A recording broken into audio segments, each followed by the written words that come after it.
Welcome back, dear viewers, to the RPG Imaginarium, where here we seek to catalog the best traditional gaming stories the internet has to offer.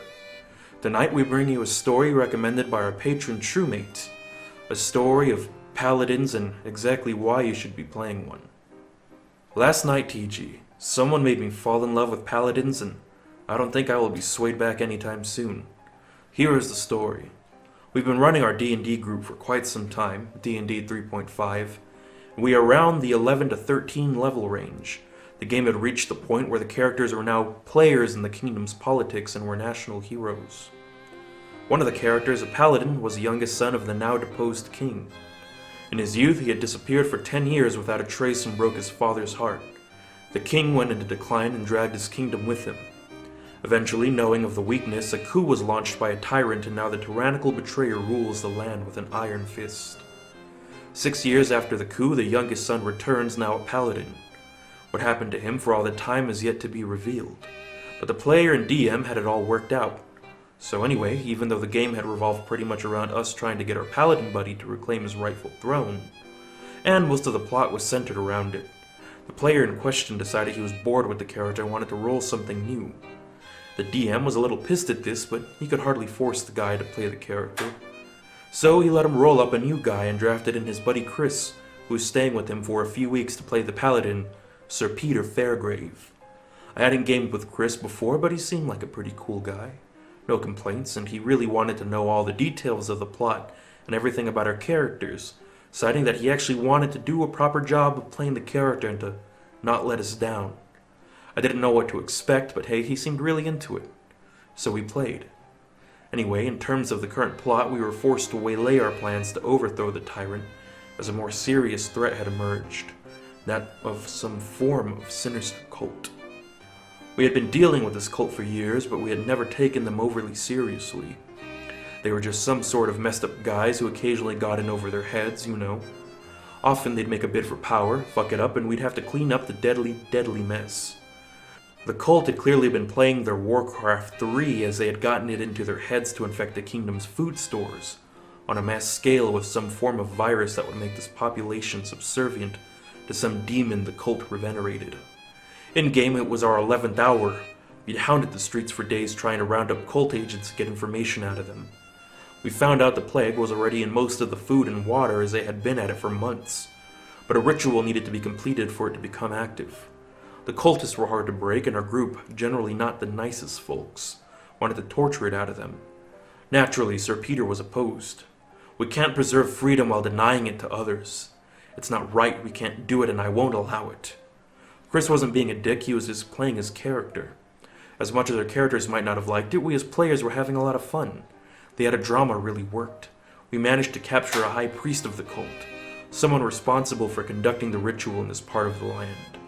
It turns out the ritual needed to be conducted at the same time in several parts of the kingdom at once, in order to deliver the maximum effect. We needed to know the other locations, or else all our efforts would have just been one northern barony and not the whole land. He gave us no choice but to beat it out of him. Sir Peter wanted no part of this.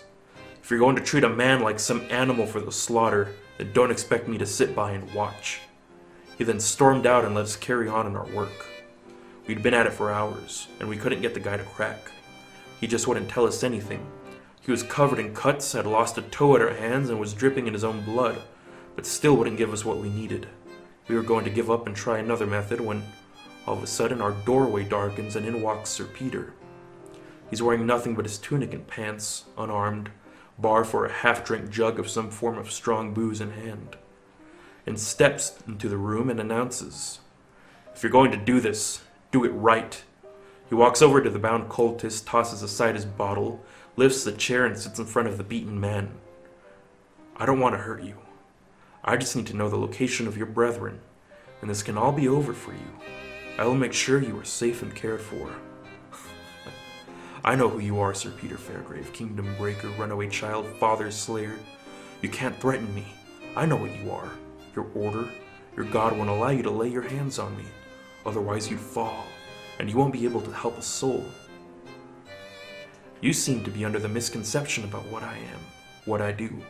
I am a paladin, that's true, but as a paladin I don't fear falling. I look forward to it. The cultist shot a nervous look at the rest of the party.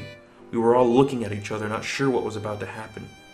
The cultist opened his mouth to speak, but Sir Peter cut him off. As a paladin, I walk on a razor's edge. Not between good and evil, I can never be something like you, but between law and justice. The law I follow doesn't permit me to harm you, but I could be justified in anything I did to you in order to save innocent lives.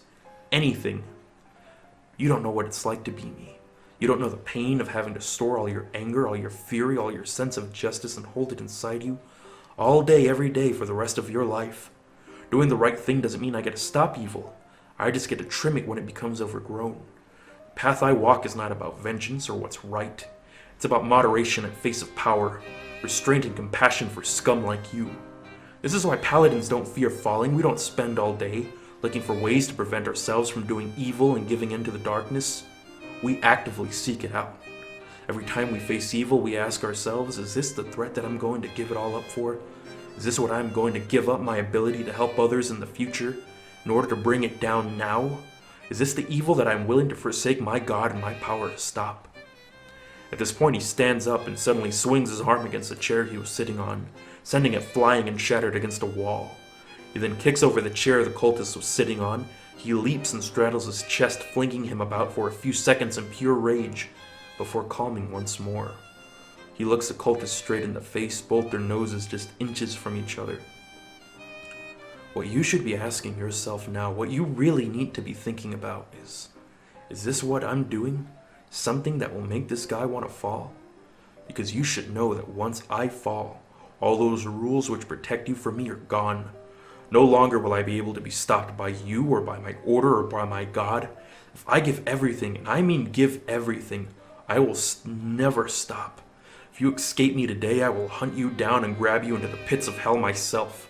Even if that means I have to invoke the wrath of every demon in creation, just so they throw open a pit long enough and drag me down where I stand. Because when they drag me down, I will make sure that my fists are wrapped firmly around your ankles and you go down with me. I want you to listen to me now, and I mean really listen, because hell truly hath no fury like a paladin scorned. So I ask you one last time, tell me where the other rituals are being held, or I swear to all on high that I will fall, and fall hard, just so I can show you what it is that a paladin truly keeps his code in order to hold back. At this point, the player Chris just stops talking and looks at us. We were all kind of stunned by his speech, naturally. He just picks up a D20, looks at the DM and says, I wish to roll Intimidate. Hey, thanks for watching another episode of the RPG Imaginarium. We really hope that you like the stories that we read to you today. Maybe you have your own stories you'd like us to read. If you do, you can post them in the comments or you can send us a private message either through YouTube or any of the other social media we have. Speaking of which, we have plenty of social media. We have a Facebook, a Twitter, a Tumblr, an Instagram, pretty much any social media you can think of, we probably have one. You can follow us there. If you want to support us financially, you can buy our resident GM, Chaz's books on Amazon Kindle. You could also become one of our patrons and support us that way, and we really appreciate it. Other stuff we do, as you probably know, you're watching the RPG Imaginarium, we do that. We also have our How Not To series, where we teach you how not to play certain character archetypes. We also have our actual plays, and we also have a podcast now called the Hentai Literature Club, where we look at hentai through the lens of literary criticism. It's pretty fun, you should check it out. And as always, stay caffeinated.